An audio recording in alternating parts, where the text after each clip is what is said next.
Good evening and thank you for joining us. I'm Riley McManus. The majority of the Thunder Bay Police Services Board have called it quits. Chair Kristen Oliver and provincial appointees Michael Power and Royden Peltier have all tendered their resignations. The final straw was their frustration over the recent appointment of an administrator which takes away their voting power on the board. Corey Nordstrom has the details. The Thunder Bay Police Service Board is now down to just one of its previous 5 sitting members. Chair Kristen Oliver and members Michael Power and Royden Peltier have resigned from their roles. Oliver says the group decision came as a result of Tuesday's announcement that Malcolm Mercer had been appointed as administrator, holding the only voting power for the board. It's obviously neutered us. We don't have a right to vote. Our participation is really limited now.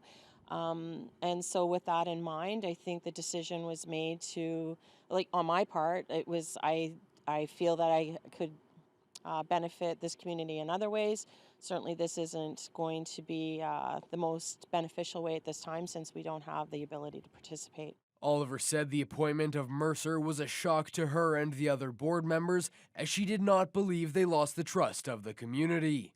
She adds that it was a tough decision to make, but recent talks with the new administrator went well. He's lovely. He seems very engaged, and I think from what I'm hearing from his colleagues across the province that he's certainly one that is fair and equitable. And so, I'm hoping that whatever his role is with the Police Service Board will certainly benefit the community as a whole. Board member Georgianne Morisseau had accused board officials of harassment and discrimination. She's currently on a personal leave, meaning Mayor Bill Morrow is the only sitting member of the board.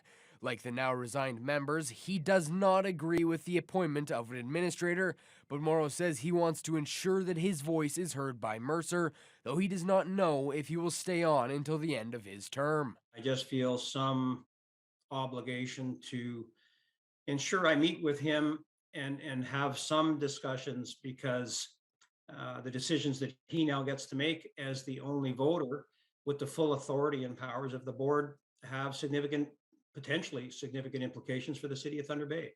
The expert panel that was brought in by the police board just last month to review concerns with the police service will not be impacted by the decision.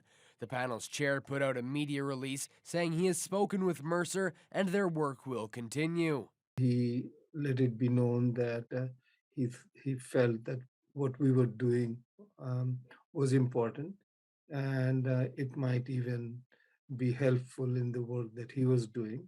Both the province and city will need to appoint new members to the board, a process which can take months to fulfill. Corey Nordstrom, TBT News.